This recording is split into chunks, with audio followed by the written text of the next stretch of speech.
I'm Christine Santos, ex-corporate woman turned founder of my own boutique podcast production company. And it wasn't that long ago that I lacked the knowledge, the time, and the community to focus on growing my small but fun and exciting business. Through it all, I've had many challenges and failures and lessons learned.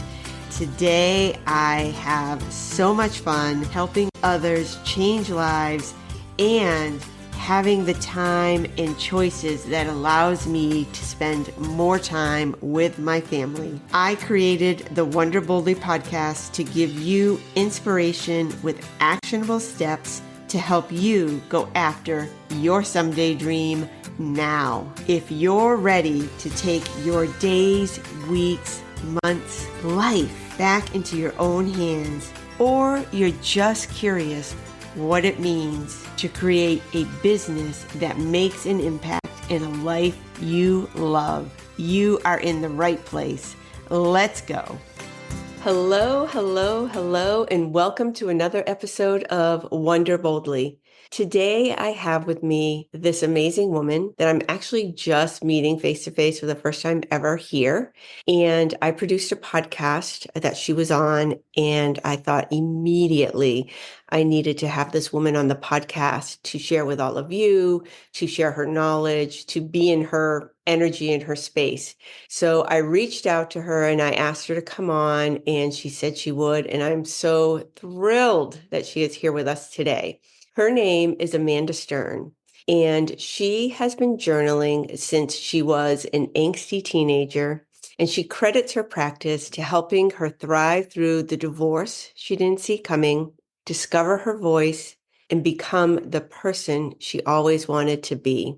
That's such a powerful statement. This morning, I was even chatting with somebody, and we were talking about being our authentic selves. And coming myself from corporate for 30 years, it's taking a lot to shed those corporate layers and that work persona. So that so resonates with me. She now empowers her clients and community to embrace journaling as a path to self-discovery, self-compassion, and self-love so they can own their worth, find success on their own terms, and write their way to a life they love. So I love this so much. I'm sure you can already tell just from hearing her bio that she is someone that will speak to us here, because on our journeys of wondering boldly and thinking about taking that next step, we can hesitate. We can wonder if it's the right thing. And one of the most powerful tools we all have is the ability to journal. So I welcome you here today, Amanda. Thank you so much for being here with us and sharing your insight. Hi, Christine. I am so excited to be here. Thanks for having me. Of course. So this morning, I saw a post that you had on LinkedIn. You're very active on LinkedIn, and I love that. And you have so much engagement there. And so you had a lot of engagement, you always do, under this topic that you posted. And there are actually two. And the first one I want to hit is the topic of this very big, exciting time that you have in front of you where you have decided to leave your 9 to 5. So can you share with us? A lot of us here, I myself left my 9 to 5, and a lot of us here consider that, and it can be a very scary time.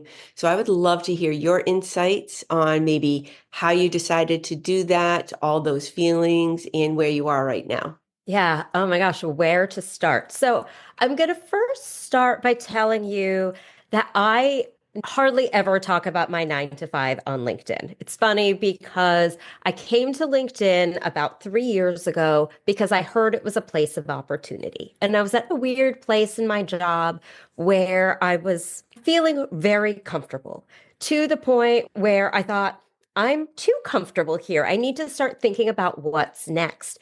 And I had heard LinkedIn was a place of opportunity. And I guess I thought I'll come to LinkedIn, I'll I don't know, post some things, engage a little bit, and end up with a new job because that's what I knew LinkedIn was. And immediately I discovered it was a place of learning and growth and connection and community. And before I knew it, I was learning and growing so much and looking for something that I could put back into this collective learning economy that I found myself in. And I couldn't figure out what I had to contribute. The things that we do well, that come easily to us, don't always seem important or weighty enough to share with others. But I finally decided I can probably talk about journaling for 3 or 4 days. Maybe I can stretch it out to a week, and that'll buy me some time to figure out what I want to talk about. And before I knew it, I was talking about journaling full time. It has now been 3 years and change. And I've been floored over and over again with how deeply what I share resonates with my community. So I found and built this beautiful community, started offering some journaling workshops and journaling services, built a community around that, a membership community. Even though it was the highlight of the work that I do, it was secondary to this 9 to 5 that I had. And so for the last 3 years, I've been trying to balance how do I grow this thing that's near and dear to my heart while I still show up to my 9 to 5, which I like very much with fidelity. At work, I have a beautiful community. I've got really amazing teammates and colleagues. And I knew that my time there was limited because I knew that this work that I do with journaling is so soul filling. I can't not do that. And I just came to this realization kind of slowly and all at once, like every good realization tends to come, that I've reached the end of everything that I wanted to do in the 6.5 years I'd been in this position. And it was the perfect time of year. I had wrapped up all of my big projects. There was nothing really pressing in the hopper. And I thought now was the time to take a step back. So I actually was at a big event yesterday. It was the my swan song, I called it, the last big event that I planned for work, and started spreading the word that I was leaving at the end of the week. And the question I heard from everybody is, oh, where are you going? What are you going to do? What are you going to do first?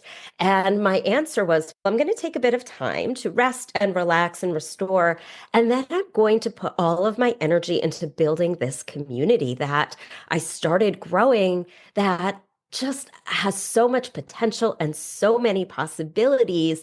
And now that I can dedicate my energy and my time to it, I'm so excited where it's going to take me and who gets to come along, not just for the ride, but on their own journey parallel to what I'm doing. Oh, I love that so much. I heard there at the end, there were these other people in your life that you were informing. And how did that feel for you? You knew you were going to see these people, right? Because I've been there. You're going to see these people. They don't know.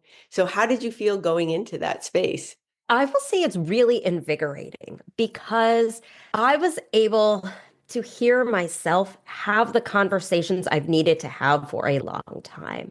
Because in the role that I played, I was responsible for event planning, for some marketing, but ultimately, I'm a relationship builder. And I thought for the longest time that I was an event planner. But over the last month or so, as I've really geared up to move into the next phase, I realize I'm not an event planner. I'm a convener of people. And planning events is secondary to the convening. It's right, the necessary thing that has to be done so I can get people in the room, in the space together. Because I realize the thing that I do best, and I've realized this slowly and all at once over the last few years, is that I'm a space creator, that I create these containers where we can all come as not just our authentic selves, but our favorite selves and get to be the people we want to be and know we're going to be safe in these spaces.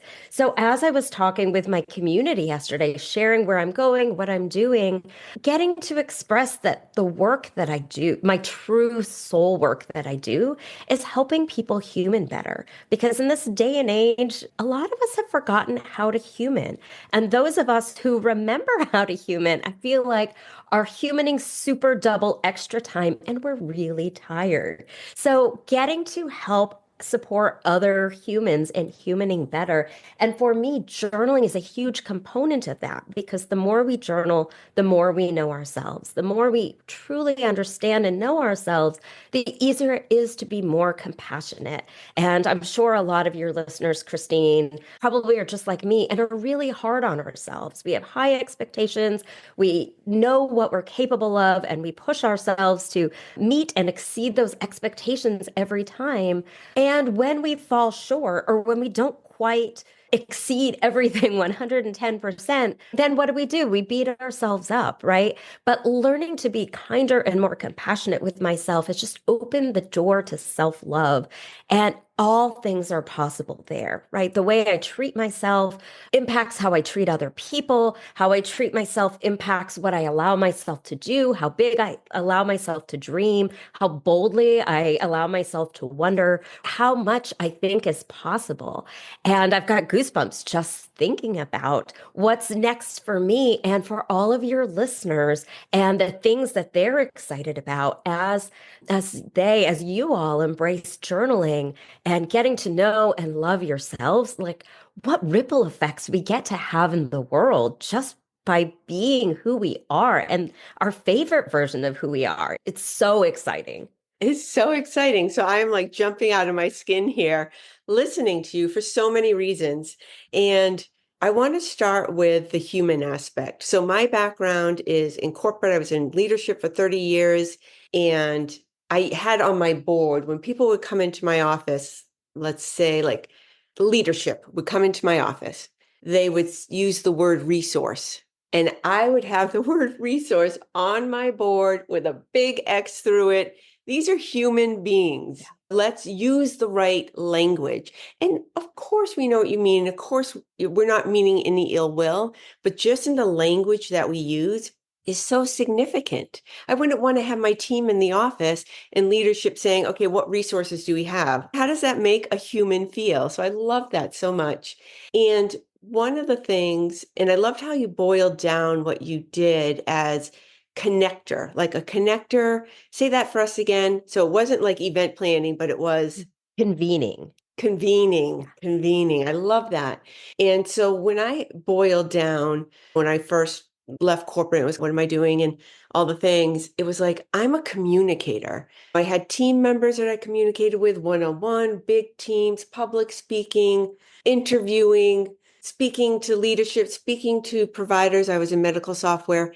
And I'm like, that all is around communication. And it's so interesting when we take a step back, like you said, and look at, okay, I thought of myself, I was a manager. I'm a manager. This is what I do. But then you really look at what is it?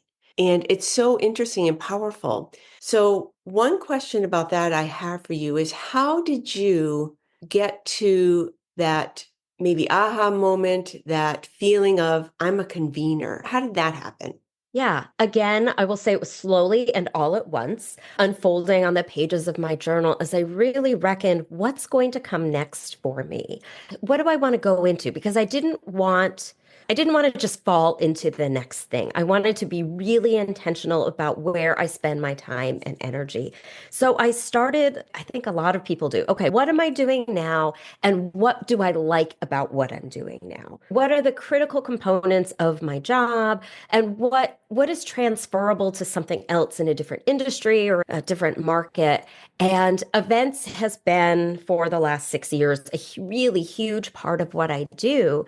But I think it was in reflecting in how I spend my time and where my energy goes, fills me versus what drains me, and really paying attention to those activities that really fill my soul. And it's things like this, Christine. It's getting to have conversations that matter with people that I connect with.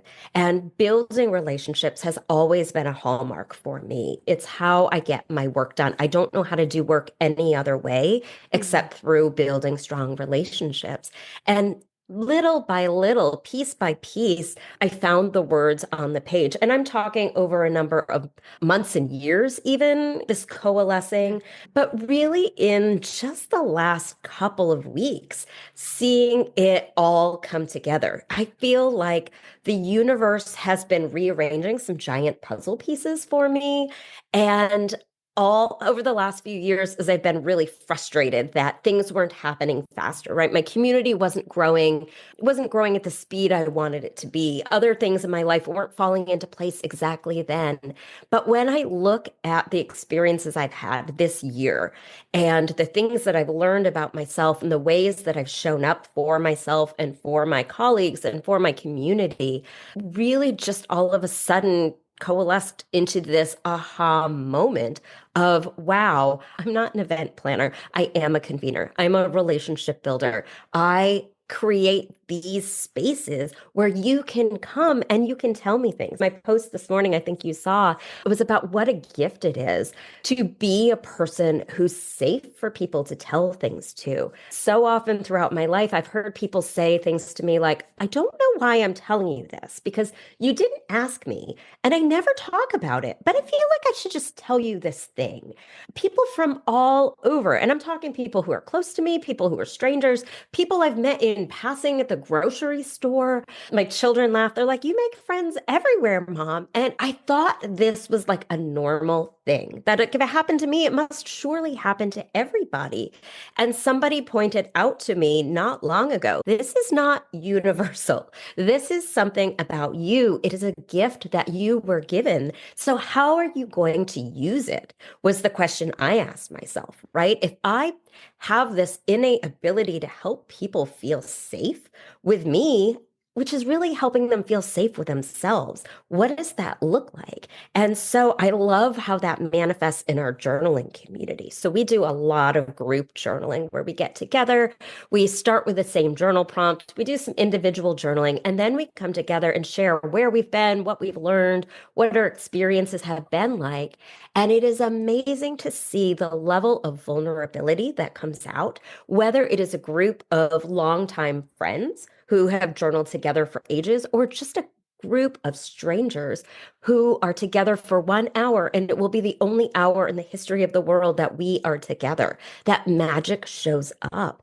And again, I thought it was by accident. And I remember telling a friend a couple of years ago how blown away I was at the level of vulnerability that people showed up with in these spaces. And my friend looked at me like I was a little slow and not quite getting it. And she was like, this is not by accident, right? Like you created this container. You make it safe for people to show up just by being you and using the gifts that you have in a way that no one else can do like you. And I think of the people who have moved through my spaces, and people ask me all the time, what is the biggest transformation people see when they work with you?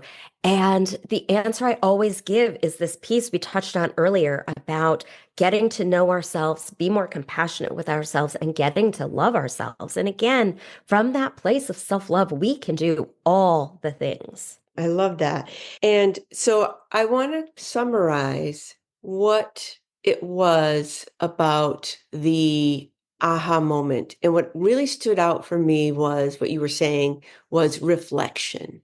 And I think that if you can give us a little bit more detail on what does that mean to reflect? Am I sitting in a chair with a candle, writing in my journal? Am I going on a walk? What does it mean to reflect? Yeah. So for me, it means a couple different things.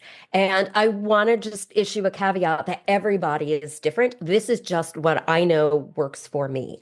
I need to spend a lot of time reflecting on paper. I have always been somebody who loves to write and connecting my thoughts on the page. I always say that journaling slows me down enough to catch up with my racing thoughts, which doesn't sound like it makes any sense. And it makes totally perfect sense because journaling has always been that thing that forces me to slow down. So physically, it looks like me sitting on my love seat in front of the sunniest window, early in the morning, watching the sun come up, writing in the pages of my journal.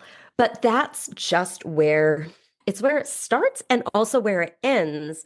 But there's a lot more in between. The other piece that I'm learning over and over is really important to me is hearing the truth in my own voice as I speak it. So as I'm having this conversation with you, Christine, part of me, as I'm listening to myself, is, oh, yeah, I do believe that. Oh, yeah, that is right. And I'm giving myself goosebumps with some of the things I'm hearing.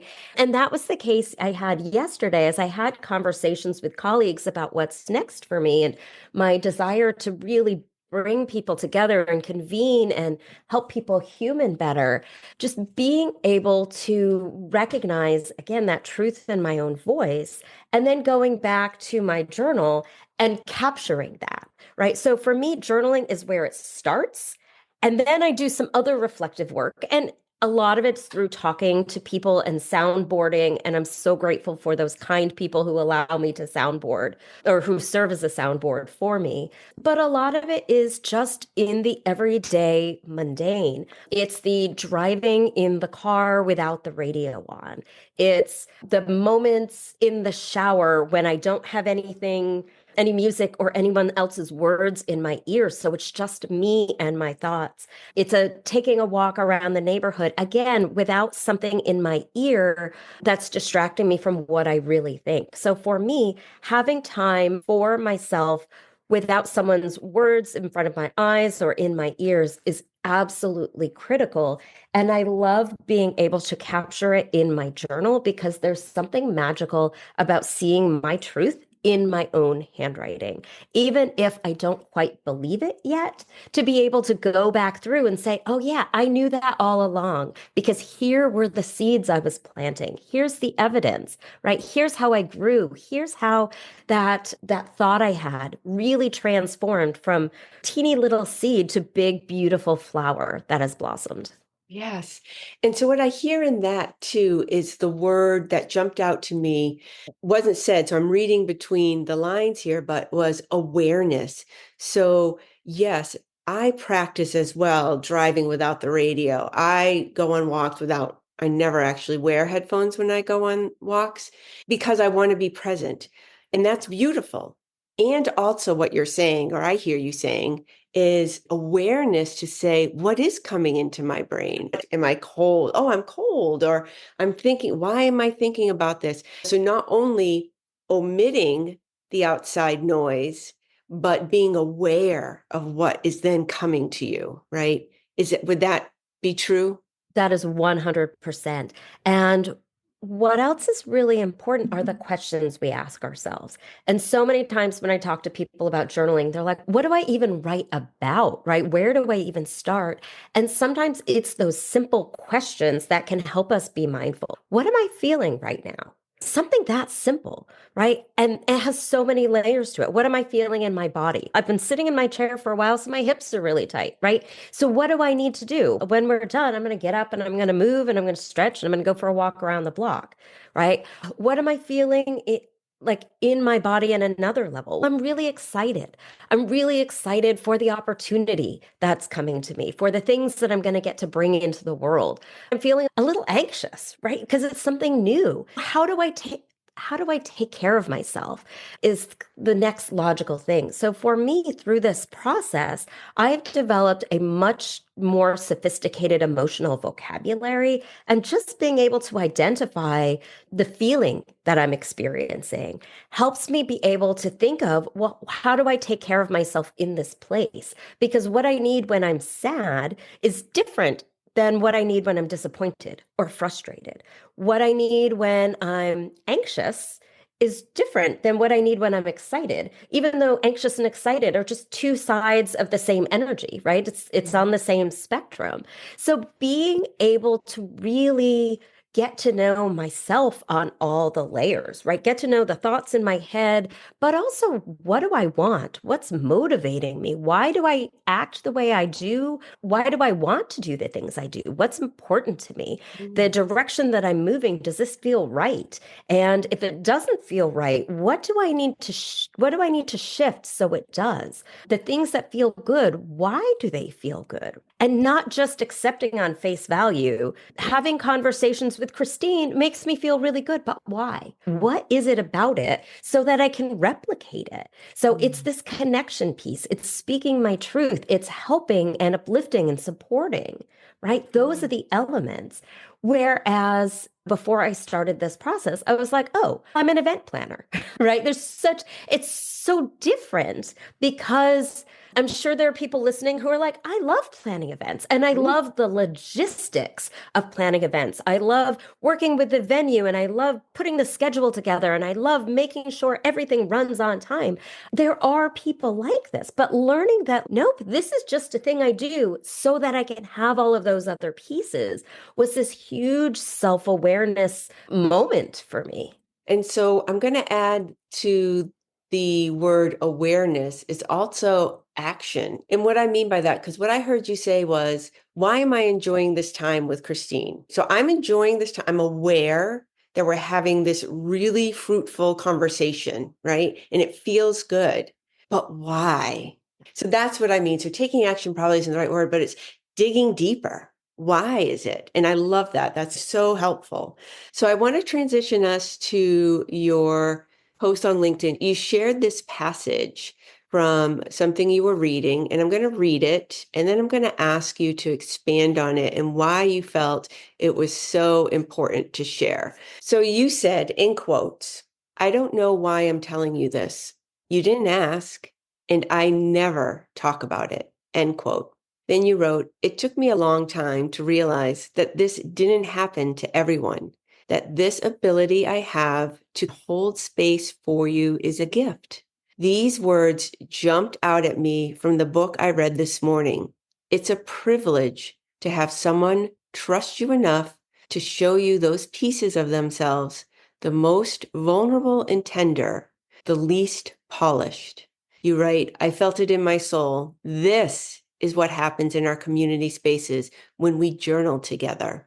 You go on to say more, but I'm going to stop there and ask you to expand on that and share that to give the listeners sort of an insight into you and your journaling community. Yeah, thank you so much. So I will tell you, I was just reading a book. It's just a work of fiction. It's a contemporary romance. The author, I'm sure, did not intend for me to get this message from the book. But as I read it, that passage just jumped out at me. What a privilege it is to be that somebody people feel so comfortable with to share those parts of themselves. Because those parts of ourselves, and we all have them, our shame, our embarrassments, the things we wish we could fix, the things we feel are wrong with us, we don't want to tell anyone about. And we're secretly so embarrassed, or maybe openly so embarrassed, that we are the way we are. But I've learned over and over in these spaces as we journal together, we are more alike than we think. That even though our circumstances and our situations feel so personal and they feel so unique to us, that nobody else could possibly understand what is happening to me right now in my life. Nobody has ever had a conversation like this. No one else has ever done this thing. No one else has ever been disappointed like this, except that we have. What is happening to us, even though it feels so unique and personal, is more universal than we think.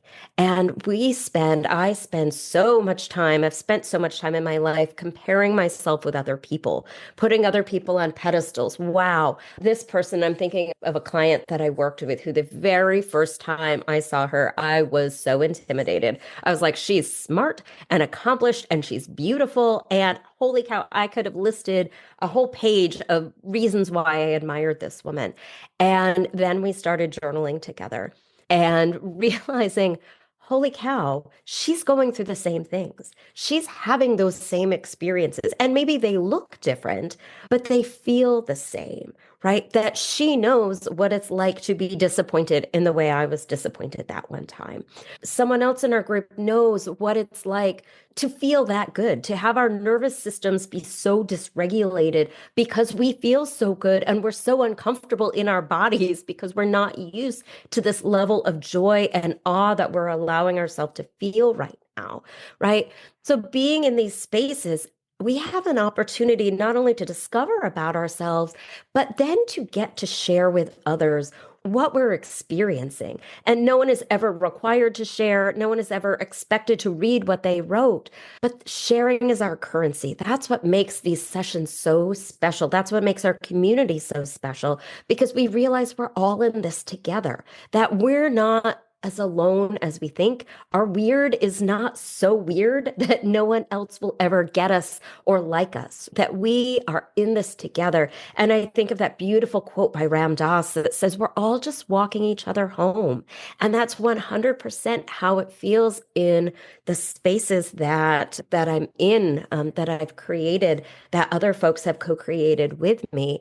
And getting to be that safe person for others, to be that person who creates the container where people can come and they can say, here's what happened, and here's how I felt, and here's what I need, trusting that our community is going to take care of each other to walk us home is the greatest, most beautiful privilege of my life. Oh, that's beautiful. So this is group journaling. I just want to make that really clear because I think typically, and I could be wrong, but I think typically that people, when you talk about journaling, when one talks about journaling, we're thinking we're alone journaling. Mm-hmm. So this is a group community thing. Can you tell us maybe a little bit about the specifics, how it all happens, and then how people can become part of it? Yeah, absolutely. So you are absolutely right. When most of us think of journaling, we think of something we do by ourselves. And I will say, I totally believe that everybody who wants one can and should have an individual journaling practice. And also, there is magic in journaling with other people, just like what I described, this feeling of connection and community and learning and growing together and walking each other home. It's so magical is the only word I have to describe it. So in our community, I want you to have the tools for both. So I provide daily journal prompts so that you can do this solo piece together and always have something fresh to write on. And then once a week, when we gather together in community in these magical group sessions, we have a chance to continue to journal together, to have deep conversations to explore what's coming up for us. And again, we each get to do it to our own comfort level. So you can dip your toes in, or you can jump right in, dive right into the deep end, whatever feels most comfortable for you on any given day. And having a blend of both just is a really amazing way to build a journaling practice and get to know and love yourself for sure. And so the best way right now to join our community is to get a hold of me. You can do that on LinkedIn. I'm on LinkedIn just about every day. Send me a message there, connect with me. I ask folks, please connect. Don't just follow, because when you connect, I know you're there and we can have that conversation. Or you can find our landing page, journalingfor.com/membership. And that has more details about what the sessions are like. It's got the schedule of what all the topics are. Every month we focus on a new topic, so that'll tell you what we're doing for the next year, and then have the registration page as well. And so during the session, are you sitting in a group over Zoom in silence with music? What does that look like? Yeah, so it is over Zoom. I do not play music in sessions because I'm particular. I like to journal in quiet, and sometimes I just don't like other people's music choices, so I will never inflict that on anyone else. I always tell my group members if journaling to music is your jam, have your playlist queued up. But yeah, we gather together. I give a journal prompt. I set my handy dandy timer. And when the timer's going, you do what feels good to you. I keep my camera on. I mute everybody, but I keep my camera on because I think it's good to have a visual. Some people keep their cameras on, other people turn them off. And then when time's up, I bring everybody back. Wrap up where you've been. Come on back. And then we have a chance to share. And sometimes we share all together. Sometimes we break out into smaller groups for conversation, just depending on the size of the group that day and what we're called to do, but just making sure that everybody has a space to share, and to share at a level that's really comfortable for them is paramount. And so people that have been in your community, what are some of the things that they have said about being in this community that really have stuck with you and made you feel like this is really powerful work? Yeah, I think of one of my very first participants in the very first group I ran. She is the reason I started this. She sent me a message on LinkedIn and she said, I really want to journal. I know it would be really important for me, but I just can't make myself do it for me, but I think I would do it if I was accountable to somebody else. That's how this started for me. So I thought, let's see. And I pulled a group of women together. We scheduled 5 mornings before work for 30 minutes. Let's get together and do it. And it was just an experiment to see if she would show up, to see if I like how it felt. And every day we journaled a different way. I showed this group lots of different techniques we could use. And then on the last day, we talked about how to put the pieces together to really build a practice that we love. And she looked at me and she said, I can do this. I always thought I would need half an hour, maybe 2 hours to do this kind of work. But I see how much I just wrote, what I discovered in just 5 minutes. She says, I can do this. And she's gone on to do so many amazing things. She's written a book. She's growing her business. She just moved into a new office, hired some new staff. And I'm not going to say it necessarily is because she journaled with me for 30 minutes a day for this week, right? But learning that she had the capacity to do this, that she could show up for herself in meaningful ways. And I think that is something that's universal for people in my community, showing up for yourself, learning to meet yourself where you're at, learning who you are and why you are, loving who you are as you are, even if you have room to grow, because we all have room to grow. But if we love ourselves along the way, oh, life is so much better and so much sweeter. Thank you so much for sharing all of that, for being with us today. I will absolutely put everything in the show notes. So if you're looking to join Amanda's community, find out more, you can just go right to the show notes and I'll put the links there for you, make it really easy. Is there anything else you'd like to leave us with before we end this episode? I love to say that good things come to those who journal, and you deserve them. So journaling should never be something that we do just to check the box. It should never be something that we feel like we have to do. If we are journaling because it's something we should do, then reach out. Let's have a conversation and let's turn it into something you love to do. A practice that supports and sustains you, that helps you show up for yourself, helps you know and love yourself, and helps move your life forward in beautiful, wonderful, bold, wondrous ways. Beautiful. Thank you so much for that. I really appreciate it. Thank you for being here, Amanda. Yeah, well, this has been my pleasure, Christine. Thank you. That's it for this episode. Thank you again so much for listening. I hope you enjoyed this episode. Please share it with a friend and leave a 5-star review. It means way more than you know. Until next time, continue to wonder boldly.